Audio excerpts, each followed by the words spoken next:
Ahoj lidi, tady je opět Random Team Studio a já vás vítám u tohoto videa na výrobu čerpadla.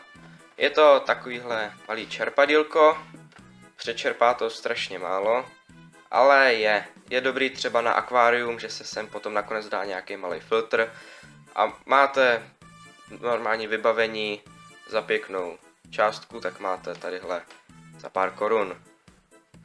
A budete na to potřebovat samozřejmě nějaký nůžky, hadičku, tahle se koupí v akvaristice asi za 10 korun, pak nějakou trubku, měděnou dvoucolovou trubku, takhle uřízlou, stačí dlouhá tak 2 cm, nějaký kus plechu na vršek a tadyhle ta nasávací trubka do toho perfektně zapadne. Ale stejně se to pak ještě přilepí tavnou pistolí, protože bez tavné pistole nejde nic vyrábět. Potom motorek, to je samozřejmý, a nějaký kus plechu. Může být i plast, ale plech je lepší.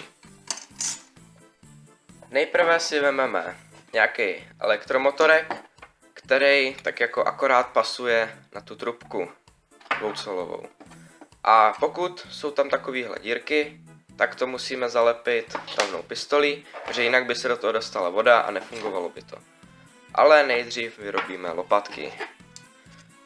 Stačí vlastně 2 lopatky, vyrobený z 1 čtverečku plechu, ale můžete tam potom dát i víc. Naměříme si přesnou velikost a ustřihneme. Přilepíme tavnou pistolí. Pokud máme na hřídelce nalepený lopatky, tak můžeme přilepit i dvoucolovou trubku. Navrch pak už stačí jen dát nějaký ten plech, do toho nějakou nasávací trubici a vyvrtat díru sem do boku. Tam se pak dá úzká hadička. Tu hadičku je dobrý odstřihnout takhle, protože potom se líp přiloží na měděnou trubku a bude to přímo do toho, když se lopatky budou točit tímhle směrem, tak to do toho bude vhánět vodu víc a bude to mít větší účinnost.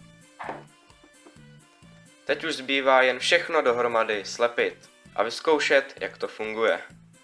Takhle nějak to vypadá a jak to dobře funguje, to se dozvíte za chvíli.